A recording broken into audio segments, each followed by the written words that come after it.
جب اللہ کسی بندے کو چن لیتا ہے تو سب سے پہلے اسے لوگوں کی نگاہوں میں گرا دیتا ہے تاکہ وہ صرف اللہ کی طرف دیکھے، صرف اللہ سے مانگے اور اس کی ساری امیدیں صرف اپنے رب سے جڑ جائیں۔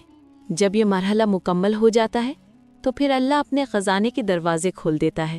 اب وہ وقت قریب ہے، وہ دروازے اب کھلنے والے ہیں اور تمہیں وہ سب ملنے والا ہے جو تم نے کبھی مانگا تھا، بلکہ وہ بھی جو تم نے سوچا بھی نہیں تھا۔ یاد رکھو، اللہ دیر ضرور کرتا ہے مگر اندھیر نہیں کرتا۔ وہ ہر چیز کا حساب رکھتا ہے، ہر آنسو، ہر تکلیف، ہر زخم، ہر ٹھوکر۔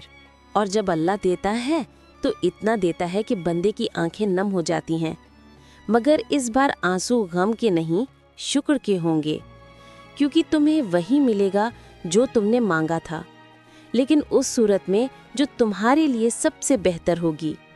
اللہ جانتا ہے کب کیا دینا ہے، کیسے دینا ہے اور کیوں دینا ہے۔